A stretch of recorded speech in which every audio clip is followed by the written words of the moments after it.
Alhamdulillahirabbil alamin. Wassalatu wassalamu ala al-mab'uthi rahmatan lil alamin.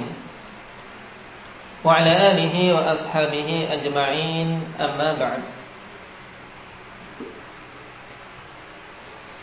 Kita masih pada adab yang kelima, Alhamdulillah, berhubungan dengan apa? Tadarruj. Intinya yaitu apa? Bertingkat-tingkat dalam belajar, mengedepankan yang lebih utama dari yang utama. Nah, kemudian Imam Ibnu Jama'ah rahimahullah ta'ala mengatakan, wa kana ba'dul ulama'i az-zuhadi yakhtimu ad-durusa bidarsi raqa'iq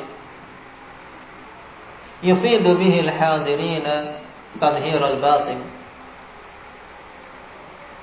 Dan adalah dulu sebagian ulama ahli zuhud, mereka menutup pelajaran-pelajaran mereka dengan apa? Pelajaran raqa'iq. Disebut raqa'iq Hanifillah kenapa? Karena pelajaran ini berfokus untuk melembutkan hati.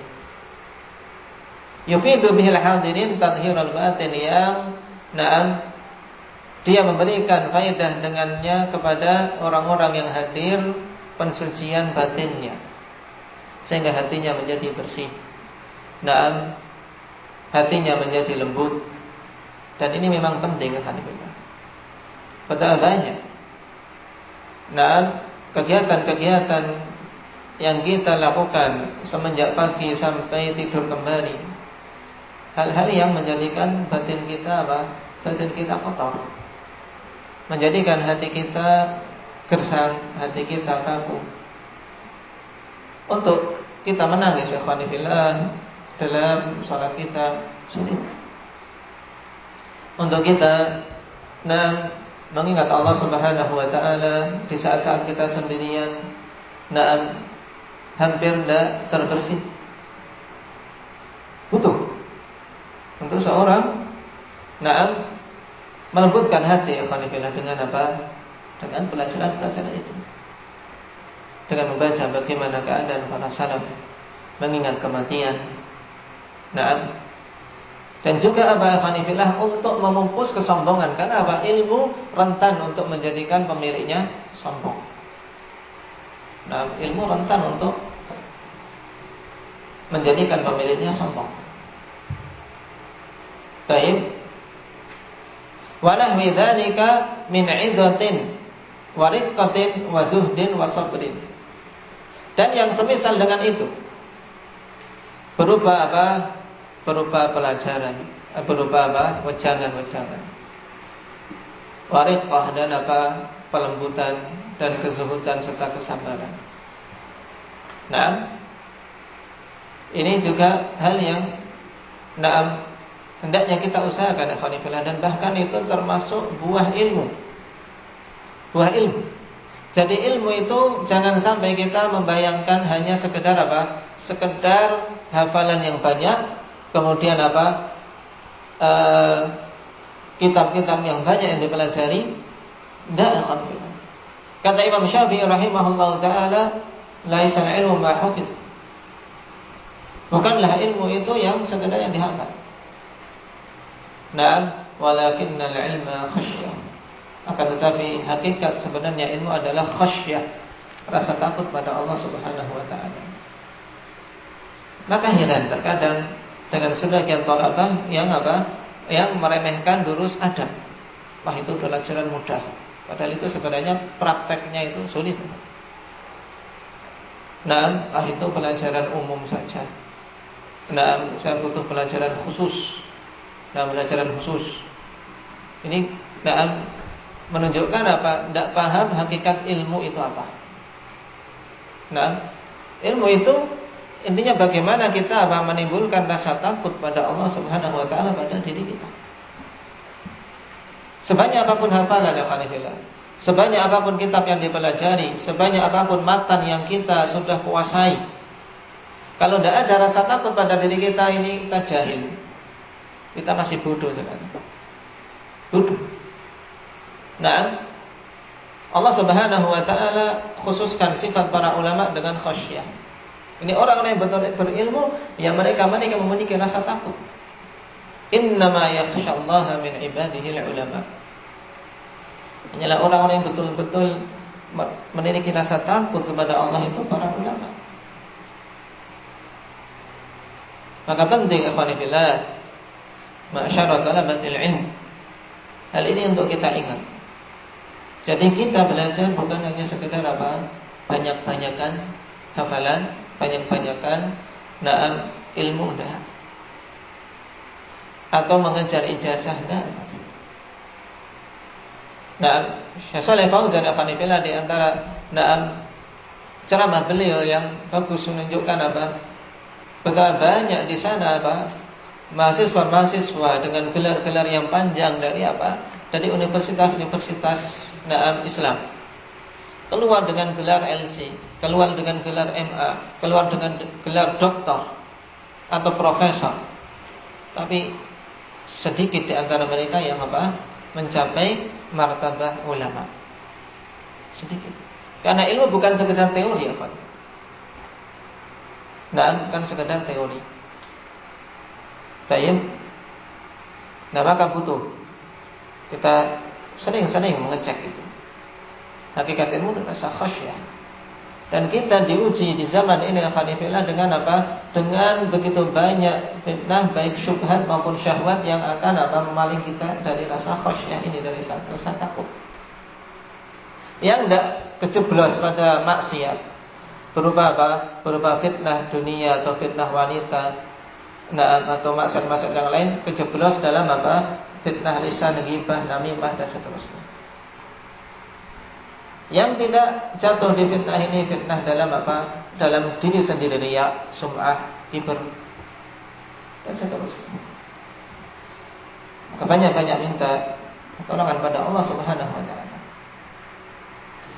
Qala fa in kana fi madrasatin wala waqifiha fi durusi syaratun ittaba'ahu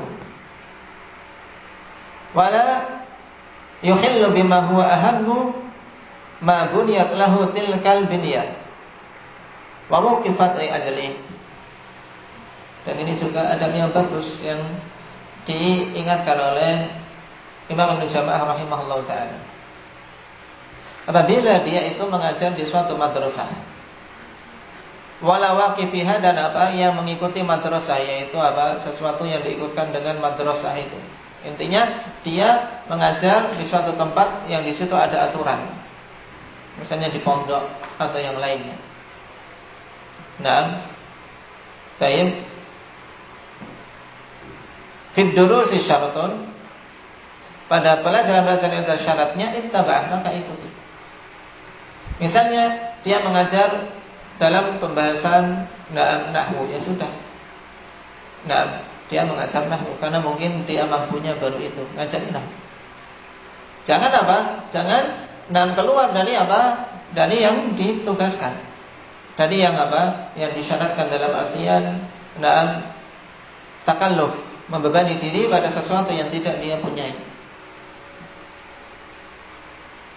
Atau mungkin ada syarat dari isi waktu dan seterusnya. Ikuti selama syarat tersebut tidak melanggar syariat Allah Subhanahu wa taala. Karena al-muslimuna ala syurutihim. Atau syarat isti'dzan, misalnya butuh izin dan seterusnya. Dan yang penting wala yuhillu bima huwa aham ma buniyat lahu tilkal binyah. Baik. Dan jangan sampai menghilangkan atau merusak hal-hal yang itu lebih penting dari hal-hal yang untuk itu bangunan tersebut dibangun. Misalnya qanifillah madrasah tahfidz. Ya jangan sampai keluar dari tujuan yang bangunan tersebut dibangun untuknya. Baik. Wa wuqifat li ajli, dan diwakafkan untuk tujuan itu. Tujuannya misalnya untuk mempelajari ilmu din, maka jangan sampai keluar dari hal tersebut. Misalnya akhirnya harus karena sudah mendapatkan rekomendasi dari pemerintah misalnya, ini harus belajar ilmu-ilmu yang lain, harus matematika, bahasa Indonesia, bahasa Inggris, bahkan mungkin akhirnya apa? Terpalingkan. Jangan. Dan betapa banyak mereka yang awalnya fokus kepada ilmu din, kemudian gara-gara telah masuk pada sistem ini, apalagi ketika sudah mendapatkan bantuan tahunan dari dinas pendidikan, mendapatkan bos, biaya operasi sekolah ya singkatannya. Akhirnya harus ngikut. Akhirnya apa? Keluar dari tujuan utama tempat itu diwakafkan. Ini khianat, teman-teman. Ini khianat. Maka hati-hati.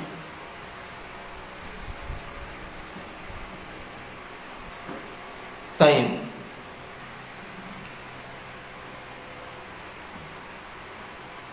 Dan juga hal yang lain yang diingatkan di sini, wa yasiru fi darsihi ma yanbaghi wasluhu wa yaqifu fi mawadhi'il waqfi wa munqati'il kalami. Ini juga hal yang remeh mungkin pada sebagian orang, tapi kalau tidak diperhatikan akan menimbulkan banyak salah paham, atau minimal menimbulkan kerancuan dalam berpikir bagi orang yang mendengar. Yaitu apa? Hendaknya seorang yang menyampaikan itu dia menyambung pelajarannya pada tempat-tempat yang seharusnya disambung. Yang disambung ya jangan diputus ya kan. Misalnya sedang menerangkan tentang tentang perkara takfir misalnya, yang merupakan fitnah di zaman ini. Menerangkan kriteria pengkafiran. Kemudian dia sebutkan, kemudian dia berhenti begitu saja. Baik. Faman hakama bi ghairi ma anzalallah fa huwa kafir. Siapa saja berhukum dengan selain hukum Allah maka kafir. Berhenti saja.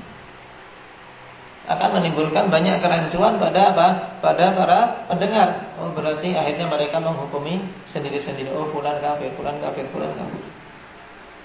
Padahal di situ tidak boleh berhenti sampai menjelaskan ikhwanillah perbedaan masalah hukum terhadap sifat dan hukum terhadap perorangan. Ini penting. Karena beda ikhwanillah menetapkan hukum terhadap wasf, sifat dari perbuatan itu. Memang perbuatan berhukum dengan hukum Allah ini perbuatan kufur. Tapi ketika menetapkan pelakunya, menetapkan hukum pada pelakunya, ini tidak perkaranya. Ada aturan-aturannya. Ada syarat yang harus dipenuhi dan ada mawani yang harus yang harus kosong darinya. Dalam artian tidak boleh ada mawani di situ. Tidak boleh ada hal-hal yang menghalangi penetapan hukum kafir pada orang kafir. Ini contoh. Jadi seorang harus menyambung pada tempat-tempat yang memang pantas disambung. Seyogianya disambung, jangan diputus. Dan juga hendaknya dia berhenti pada tempat-tempat berhenti. Pada tempat-tempat berhenti, memungkoti kalam, dan pada kalam yang memang terputus. Maka itulah kita lihat para ulama menyusun kitab dengan paragraf-paragraf. Dibuat menjadi fasal, dibuat menjadi perbab untuk kita tahu tempat berhenti di mana. Baik, barakallahu fiikum. Nasallallahu alaihi wa sallam at-taufiq was-sadad walhamdulillahirabbil alamin.